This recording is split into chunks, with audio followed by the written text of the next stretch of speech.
Welcome to ஃபலக்ஸ் kitchen. இன்னைக்கு நம்ம சாம்பார் சாதம் செய்ய போறோம். வாங்க எப்படி செய்யறதுன்னு பார்க்கலாம்.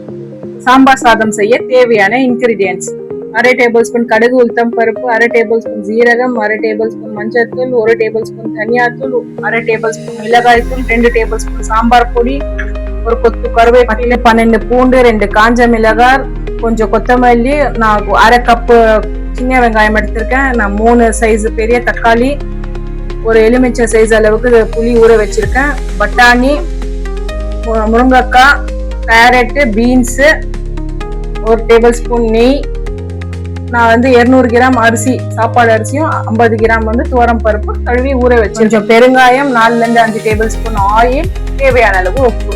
வாங்க ஃப்ரெண்ட்ஸ் எப்படி செய்யறதுன்னு பார்க்கலாம். இப்போ ஒரு குக்கர் எடுத்துக்கோங்க. அதுல 4 to 5 டேபிள் ஸ்பூன் ஆயில் போட்டுக்கலாம். 1 டேபிள் ஸ்பூன் நெய் போட்டுக்கலாம். எண்ணெய் சூடாயிடுச்சு. இதுல கடுகு உளுத்தம் பருப்பு சேர்த்துக்கலாம், ஜீரகம், பூண்டு,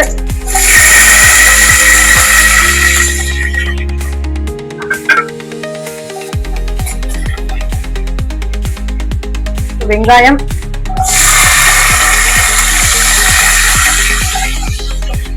கருவேப்பிலை,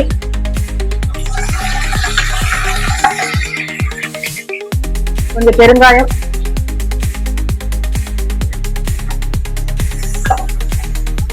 நல்லா வதக்கிக்கலாம். இப்போ நம்ம கட் பண்ணி வச்சு தக்காளி இதுல சேர்த்துக்கலாம்.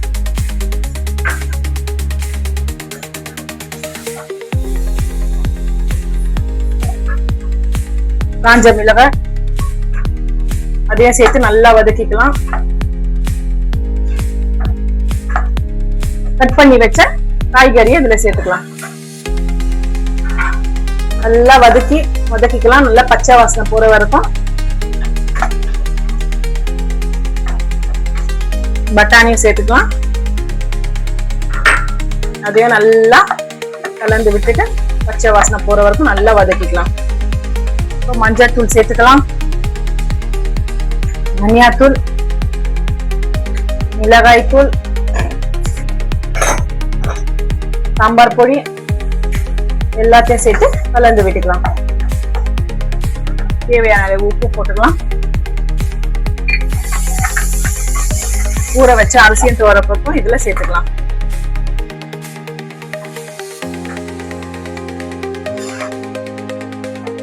ஊற வச்ச புளி தண்ணி இதுல சேர்த்துக்கலாம்.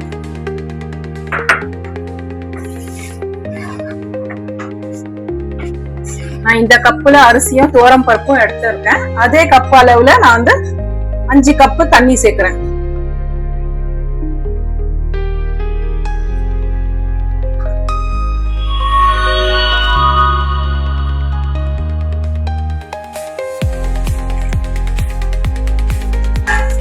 அஞ்சு கப் அளவு நம்ம தண்ணி சேர்த்தாச்சு.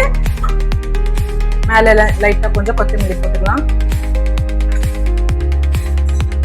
தண்ணி சேர்த்தாச்சு. இப்போ நம்ம மூடி போட்டு நம்ம 5 to 6 விசில் வர வரைக்கும் ஓபன் பண்ணி பார்க்கலாம்.